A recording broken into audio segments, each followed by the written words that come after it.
আসসালামু আলাইকুম রহমতুল্লাহি ওবারাকাতুহু। সম্মানিত দর্শক, আওয়ামী লীগ নিয়ে আলোচনা থামছে না, সমালোচনা থামছে না, পক্ষে এবং বিপক্ষে আলোচনা চলছে শেখ হাসিনাকে নিয়ে, পক্ষে বিপক্ষে, তার আসা যাওয়া, তার বেঁচে থাকা, তার মরে যাওয়া, তার ক্ষমতা ফিরে পাওয়া ইত্যাদি প্রায় সব বিষয়গুলো নিয়ে আলোচনা হচ্ছে। তার বিচার নিয়ে, ভারতীয়দের অবস্থান নিয়ে প্রায় প্রতিদিনই আমাদের সামাজিক মাধ্যম, গণমাধ্যমে শেখ হাসিনাকে আসতেই হবে। আবার অন্যদিকে শেখ হাসিনা তিনি নিজেও নানা অছিলায়, নানা কৌশলে আলোচনায় আছেন।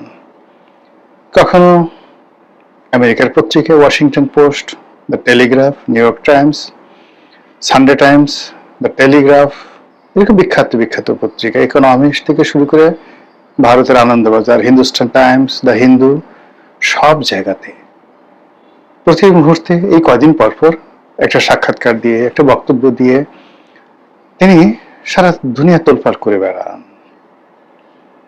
এর বাইরে টেলিগ্রাম, হোয়াটসঅ্যাপ গ্রুপ, স্কাইপে বিভিন্ন রকম যে সামাজিক যোগাযোগ মাধ্যম রয়েছে তাদের সেই আন্তঃসংযোগ, মানে আওয়ামী লীগের মধ্যে, ছাত্রলীগের মধ্যে অসংখ্য গ্রুপ তৈরি হয়ে গেছে। এরা ডেইলি হাজার হাজার মিটিং করে, অসংখ্য গ্রুপ, এদের কাজ হলো কথা বলা। তো সেই কথা বেলায় তারা নিজেরা নিজেরা কথা বলছে, দেশের সাথে দেশের বাইরের কথা হচ্ছে, এলাকার টু এলাকার কথা হচ্ছে, Patuakhali to Patuakhali, Patuakhali to Barishal, Patuakhali to Delhi, Patuakhali to যাকে বলা হয় London, London to America, America জয়ের সাথে কুড়িগ্রাম, নীলফামারী, মানে হাজার হাজার বক্তব্য হচ্ছে। এবং এই কারণে কি হচ্ছে যে উইদিন দ্য আওয়ামী লীগ, যেভাবে জামাত এই 2014 সন থেকে তাদের নিজেদের মধ্যে একটা আন্তঃযোগাযোগ তারা চালাচ্ছিল, ঠিক একই প্রক্রিয়াতে with more effective, with more professionalism, as well as যেটাকে বলা হয় আরো কৌশলী হয়ে, ট্যাক্টফুল হয়ে, ডিপ্লোম্যাটিক্যালি আওয়ামী লীগ নিজেদেরকে চাঙ্গা রাখছে, উষ্ণ রাখছে। আর নানা কারণে বিভিন্ন সময় বিভিন্ন কথাবার্তা বলে, বিভিন্ন ঘটনা ঘটিয়ে তারা বাংলাদেশের রাজনীতিকে উত্তাল করে দিচ্ছে। তো এই যে ছাত্রলীগকে নিয়ে আলোচনা, আওয়ামী লীগকে নিয়ে আলোচনা, শেখ হাসিনাকে নিয়ে আলোচনা, এগুলো না হয় মেনে নেওয়া গেল, কিন্তু সাম্প্রতিক সময় তার ভ্যানিটি ব্যাগ নিয়ে যে আলোচনা শুরু হয়েছে, এটা মানে কি বলবো, অনেক বড় বড় রাজনীতিবিদদের জন্য এটা রীতিমতো একটা চপেটাঘাত, যেখানে রাজনীতিবিদরা স্লোগান দিতে দিতে, মিছিল করতে করতে, দৌড়াতে দৌড়াতে, নাচতে নাচতে রক্ত বমি করে দিচ্ছে, অথচ তাদেরকে নিয়ে কোনো আলোচনা হচ্ছে না। আর শেখ হাসিনার একটা ভ্যানিটি ব্যাগ, হয়তো সেটা কুমিরের চামড়া দিয়ে তৈরি, হয়তো সেটা বাফেলো মানে মহিষের চামড়া দিয়ে তৈরি, অথবা ব্ল্যাক বেঙ্গল গোট, বাংলার যে কালো ছাগল, ইটালির কোনো ব্র্যান্ডের তৈরি। আমি জানি না শেখ হাসিনা আসলে কি ধরনের ভ্যানিটি ব্যাগ ব্যবহার করতেন, সেটা কতটা কস্টলি। এর কারণ হলো ভ্যানিটি ব্যাগ এমন আছে যে আপনি নিউ মার্কেট থেকে 200 টাকার ভ্যানিটি ব্যাগ পাবেন, দেখতে অনেক সুন্দর, আবার ঠিক একই, মানে তার সে অত অত সুন্দরও না, নিউ মার্কেট 200 টাকার ব্যাগের মতো সুন্দর নয়, কিন্তু খুব ভালো ব্র্যান্ডের, ইউরোপের ভালো ব্র্যান্ডের। এরকম যে সকল ওয়ার্ল্ড ফেমাস ভালো ব্র্যান্ড রয়েছে, এরকম এক একটা ভ্যানিটি ব্যাগের দাম 2 কোটি 4 কোটি টাকা পর্যন্ত আছে। আর তার সঙ্গে যদি হীরামণি, মুক্তা, জহরত, চুনি, পান্না যুক্ত হয়, তাহলে কয়েকশো কোটি টাকা একটা ভ্যানিটি ব্যাগের মূল্য হতে পারে। তো শেখ হাসিনার ভ্যানিটি ব্যাগটা আসলে কেমন ছিল এটা আমরা জানি না, কিন্তু সেই ভ্যানিটি ব্যাগের মধ্যে 3 পৃষ্ঠার একটি পদত্যাগপত্র ছিল। সেই পদত্যাগপত্র নিয়ে এবং তার ভ্যানিটি ব্যাগ নিয়ে এখন যে আলোচনা হচ্ছে, এই আলোচনা বাংলাদেশের বড় বড় রাজনীতিবিদ, বড় বড় রাজনৈতিক দলকে নিয়ে আলোচনা হচ্ছে না। ফলে ভ্যানিটি ব্যাগ ভার্সেস রাজনীতিবিদ, আর এই যে ভ্যানিটি ব্যাগের যে গুরুত্ব, এটি বাড়িয়ে দিয়েছেন বাংলাদেশের একজন প্রথিতযশা সাংবাদিক, মানবজমিন সম্পাদক জনাব মতিউর রহমান চৌধুরী। মতিউর ভাইয়ের সঙ্গে আমার ব্যক্তিগত সম্পর্ক দীর্ঘদিনের, এবং সম্পর্কটা ভালো, খুবই ভালো সম্পর্ক। তিনি ওরকম খুব কট্টরপন্থী কোনো দলেরও নন, আবার কোনো দলের ঠিক ওরকম কট্টর বিরোধিতাকারী নন। অনেকটা লিবারেল প্রকৃতির একজন মানুষ। সবার সঙ্গে তিনি সম্পর্ক রক্ষা করতে চান, এটা আমি বুঝতে পারি। কারোর সঙ্গে তিনি শত্রুতা আসলে করতে চান না। ওয়েল বিহেভড, ওয়েল ম্যানার্ড, যাকে বলা হয় মাইল্ড। অভিমান তার আছে, কষ্ট তার আছে। তো যখন কষ্ট পান, অভিমান হয়, ওটা ইন্টেলেকচুয়াল লেভেলে তিনি দু কলম লিখেন। তিনি ছাড়া, তার আল্লাহ ছাড়া তার ওই কলমের মার প্যাঁচ কেউ বুঝতে পারে না, কিন্তু যার উদ্দেশ্যে লেখেন তার 12টা বেজে যায়। তার যে ক্ষুরধারী লেখনী, এরশাদের বিরুদ্ধে সেই যে লেখা তিনি লিখেছেন, দুর্নীতিবাজদের উল্লাস নৃত্য। এক যে খবরের কাগজ নামক একটা সাপ্তাহিক পত্রিকায় লেখা ছাপা হওয়ার পর এরশাদ পাগল হয়ে গিয়েছিলেন। তার বিরুদ্ধে রীতিমতো হুলিয়া জারি করা হয়েছিল। তারপর যখন তিনি ইত্তেফাকে ছিলেন, তিনি বিশেষ প্রতিবেদক ছিলেন, স্পেশাল করেসপন্ডেন্ট ছিলেন, ডিপ্লোম্যাটিক করেসপন্ডেন্ট ছিলেন, কূটনৈতিক প্রতিবেদক ছিলেন। তারপর কূটনৈতিক প্রতিবেদক হওয়ার সত্ত্বেও স্পোর্টসের ব্যাপারে তার ভীষণ রকম দুর্বলতা। তিনি ইত্তেফাকের হয়ে বিশ্বকাপের যে খেলা, সেই খেলা কভার করার জন্য তিনি বিদেশে গিয়েছিলেন। এবং আমরা যারা খেলাধুলা পছন্দ করতাম, তখন ইত্তেফাকে ওই যে তার যে স্পোর্টস কলাম, এটা পড়ার জন্য পাগল হয়ে যেতাম। এই হলো মতিউর রহমান চৌধুরী। তাকে কলিগ হিসেবে পেয়েছি, মানে একসঙ্গে কাজ করার সুযোগ হয়েছে সংবাদপত্রে। তাকে সহকর্মী রূপে পেয়েছি, যে টকশো করি দীর্ঘদিন যাবত তিনি হোস্ট হন। কখনো কখনো সহ আলোচক হিসেবে সভা সমিতি সেমিনারে পেয়েছি। খাবার টেবিলে আমরা একত্রে বসেছি, ভাবির সাথে ভালো সম্পর্ক। তো সেই মানুষটি এই বাংলাদেশের অনেক, আমি যে বলবো, রাজনীতির অঘটন পটীয়সী বা ঘটন পটীয়সী, অনেক স্বৈরাচারের জন্য তিনি অঘটন ঘটিয়েছেন। আর ইতিবাচক রাজনীতির জন্য, সাংবাদিকতার জন্য তিনি অনেক ল্যান্ডমার্ক ভিক্টরি স্থাপন করেছেন। তো সেই মতিউর রহমান চৌধুরী কতগুলো বিষয়, এই প্রথম তিনি রাষ্ট্রপতির সঙ্গে সাহস করে ইউনূস জমানাতে দেখা করেছেন, এবং সেখান থেকে বের হয়ে তিনি যে ঝুঁকি নিয়ে রাষ্ট্রপতির কথাগুলো, বেদনাগুলো তিনি যেভাবে মিডিয়ার সামনে তুলে এনেছেন, এটা অনন্য। বাংলাদেশের কোনো সাংবাদিক এই সাহস করেনি। আপনি পক্ষে বলতে পারেন, বিপক্ষে বলতে পারেন, কিন্তু সাংবাদিকতার যে সাহস, শক্তি, যেটি পরবর্তীতে আবার তার অনুকরণে কালের কণ্ঠ দেখিয়েছে আরো ওয়াইড রেঞ্জে। কালের কণ্ঠের যিনি নির্বাহী সম্পাদক জনাব হায়দার, তিনি এই মতিউর রহমান সাহেবের অনুকরণে রাষ্ট্রপতিকে নিয়ে রাজনীতির অন্দরমহলের অনেক গুপ্ত বিষয় সামনে নিয়ে এসেন, যেটা ইউনূসের যে পুরো ক্যারিয়ারটাকে শেষ করে দিয়েছে। আর ইউনূস জমানাতে রাষ্ট্রপতির সাথে সাক্ষাৎ করে জনাব মতিউর রহমান চৌধুরী তিনি যে বক্তব্য দিয়েছেন, সেটা ইউনূস রেজিমকে পতনের দ্বার প্রান্তে নিয়ে গেছে। যেভাবে এরশাদের রেজিমকে প্রথম লাল কার্ড দেখানো হয়েছিল, এই কয়েকটা লেখা, তার মধ্যে সব শালা কবি হতে চায়, কবি রফিকুল্লাহ, সে বিখ্যাত পিপিলিকা সাজ জেগেছে, পিপিলিকা জিদ করেছে উড়বেই, জিদ ধরেছে উড়বে, এরকম কবিতা, সে বিখ্যাত সব শালা কবি হবে।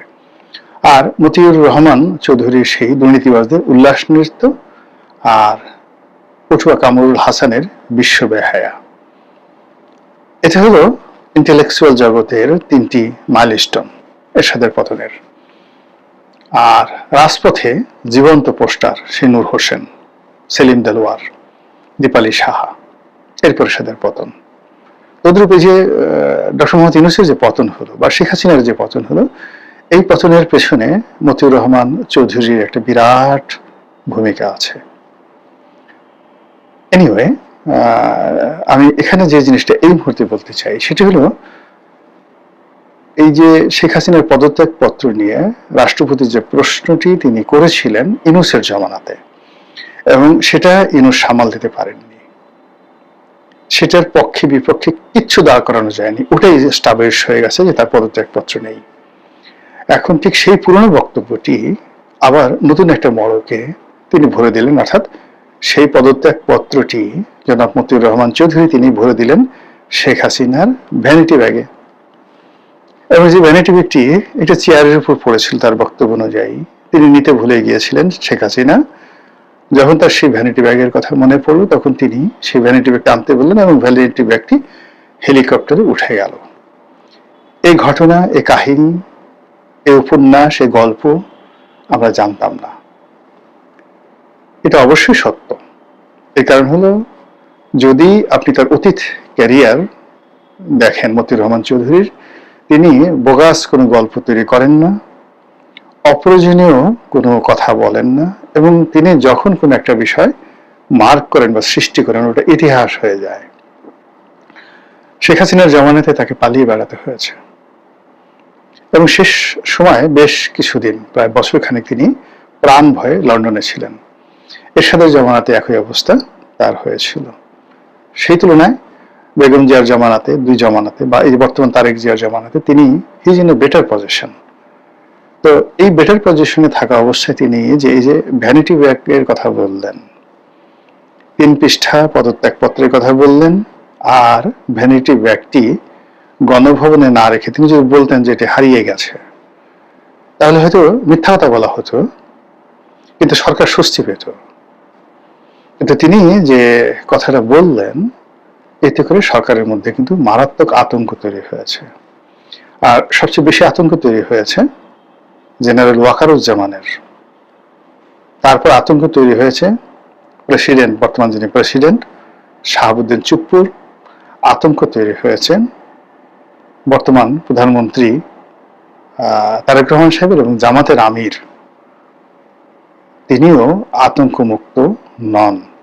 এই 3 পৃষ্ঠার যে পদত্যাগপত্র, এবং সেটা তিনি কি লিখেছিলেন, সেটাতে তিনি স্বাক্ষর করেছিলেন কি করার সুযোগ পাননি, সেইটায় কি কি লেখা ছিল, তারপরে যেভাবে সেটা টাইপ হয়েছে না, তিনি নিজের হাতে লিখেছেন যেটা টাইপ হওয়ার কথা, এবং এই সকল কথা মতিউর রহমান চৌধুরী বলেছেন নির্ভরযোগ্য সূত্র। অর্থাৎ ওখানে যে সকল গোয়েন্দা সংস্থার কর্মকর্তা আছেন, আপনারা জানেন যে বড় বড় সাংবাদিক তাদের সবার সঙ্গে এনএসআই, ডিজিএফআই এদের একটা খুব ভালো সম্পর্ক থাকে।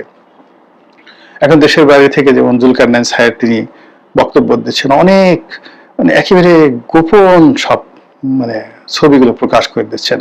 পিনাকি তার বেডরুমে কি করছে, পিনাকি লন্ডনে গিয়ে তার কোন বন্ধুর বাসায় গিয়ে কোলবালিশ নিয়ে কিভাবে শুয়ে আছেন, সেই সমস্ত ছবি, বা তিনি তুরস্কতে কার সাথে বৈঠক করতে যাচ্ছেন, সে সকল ছবি পেছন দিক থেকে কি করে জুলকারনাইন সাহেব তুলে ফেলেন। নিঃসন্দেহে তার একটা কানেক্টিভিটি আছে।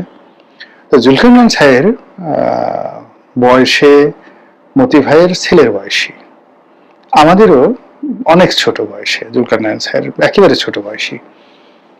সেটা সাহের দেখে মনে হয় যেন চুল দাঁড়িয়ে পেয়ে গেছে, কিন্তু আপনি আগেও যখন আর্মিতে ছিল তখন দেখলেই বুঝতে পারবেন।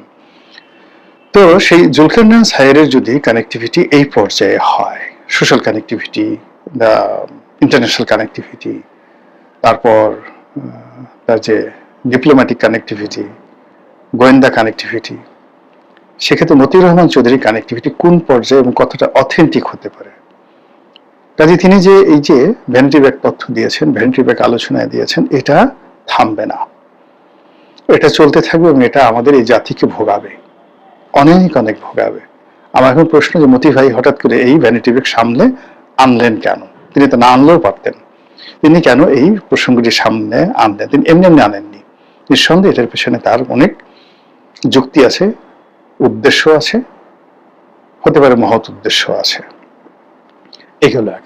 কিন্তু আমার কষ্ট লাগছে যে এত কিছু রেখে আমরা এখন শেখ হাসিনার ভ্যানিটি ব্যাগ নিয়ে ব্যস্ত হয়ে পড়েছি, এবং এই ভ্যানিটি ব্যাগ কিন্তু যেন তেন ভ্যানিটি ব্যাগ নয়। এবং এর আগে পার্লামেন্টেও কিন্তু বিএনপির পক্ষ থেকে বলা হয়েছিল যে শেখ হাসিনার ভ্যানিটি ব্যাগে করে তিনি ওই রিমোট কন্ট্রোল নিয়ে গেছিলেন বা বোমা নিয়ে গিয়েছিলেন, হোয়াটএভার মেবি। অর্থাৎ 21শে আগস্টের যে বোমা হামলা হয়েছিল, সেই বোমা শেখ হাসিনা নিজে নাটক সৃষ্টি করার জন্য তিনি সেই বোমা পেতে রেখেছিলেন, পুঁতে রেখেছিলেন, আর ওই বোমা তিনি তার নিজের হাতে রিমোট কন্ট্রোল দিয়ে সেই বোমা ফাটিয়েছেন। এই কথা পার্লামেন্টের ভিতরে বাইরে বহুবার বিএনপির লোকজন বলেছে। তো ওই আমল থেকে শেখ হাসিনার যে ভ্যানিটি ব্যাগ, সেই ভ্যানিটি ব্যাগ খুবই গুরুত্বপূর্ণ। যে ভ্যানিটি ব্যাগে গ্রেনেডের সুইচ থাকে, যে ভ্যানিটি ব্যাগে একটি দেশের পদত্যাগের, প্রধানমন্ত্রী 17 বছরের শাসনের যে পদত্যাগপত্রের 3 পৃষ্ঠার পদত্যাগপত্রের যে হস্তলিখিত কপি থাকে, যে ভ্যানিটি ব্যাগ আবার তিনি হেলিকপ্টারে করে উড়িয়ে নিয়ে যান, সেটা কোনো যেন তেন ভ্যানিটি ব্যাগ নয়।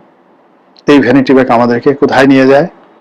আমরা কি ভ্যানিটি ব্যাগের ভিতরে ঢুকে পড়ব, নাকি ওই ভ্যানিটি ব্যাগের ভিতরে পদত্যাগপত্র বা ভ্যানিটি ব্যাগের মধ্যে তার যে রাজনৈতিক সুইচ রয়েছে সেটা তিনি আবার চাপ দিবেন এবং আবার একটি দুর্ঘটনা আমাদেরকে পাকড়াও করবে?